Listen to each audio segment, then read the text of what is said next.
Let's make banana bajji. Peeler ఎక్కడ చేసిద్దాం. Bifurcation.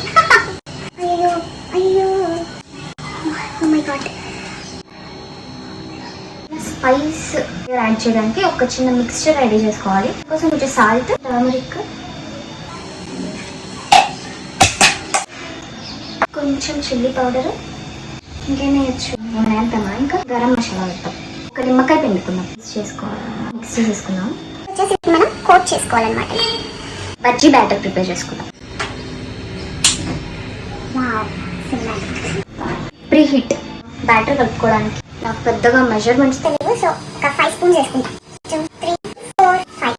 Mummy 5 spoons కి బియ్య పిండి ఎంత వేసుకోవాలి? 3 స్పూన్స్ చాలా. క్రిస్పీస్ వస్తుందా? కాదు 3. ఏదో ఒకటి చెప్పు. 3 మీరు అనుకోవచ్చు ఒక్కొక్క స్పూన్ లో ఎక్కువ వేసి ఒక్కొక్క స్పూన్ లో తక్కువ వేసామని. అవన్నీ పెద్ద పట్టించుకోండి. అంత చెప్పులు కానప్పుడు వచ్చినట్టు తింటమే. ఏమేయాలి ఇప్పుడు? సోడానా? ఇది పట్ట వేసేసేయండి. వాము వేస్తా. అది the main ingredient. How can I forget రే. బేకింగ్ సోడానా? ఈ కొంచెం వేసుకోండి, అప్పుడు దుస్సం పొంగుతాయి అంట. నెక్స్ట్ ఏం వేయాలి? కొంచెం ఉప్పు, ఇంత కారం, గరం మసాలా. ఇంత తక్కువ కలుపుతున్నావు? ఒకటే తెలుసా బనానా? టైం లేదు నాకు డాన్స్ క్లాస్. పసుపు చాలా. ఇప్పుడు క్రష్ చేసుకొని వాముని, ఆహా మంచి స్మెల్ వస్తుంది, వేసుకోవాలి. చూసుకొని యాడ్ చేసుకోవాలి. కరెక్ట్ కన్సిస్టెన్సీ రావాలి. ఇందులో ఇది చెక్స్ కాకపోయినా జాగ్రత్తగా ఉండాలి, మరి లేకపోతే బజ్జీలు కావాలి. ఏమవుతాయి?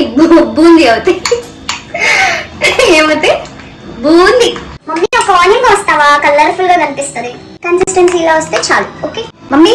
హాట్ ఆయిల్ అలా ఏం కావాలని బుస్సని వస్తుంది, అప్పుడు వీడియో వేసుకొని బాగా కోట్ చేసుకోవాలన్నమాట. ఆయిల్ వేసుకోవాలన్నమాట. ఇది నిపుణుల పర్యవేక్షణలో చేయాలన్నమాట. అమ్మ పొగ వస్తుంది. I can do it. Flip చేసుకోవాలి. చాలు కదా, ఇంకా వంట అయిపోయింది అనమాట. ఇప్పుడు టేస్ట్ టైం.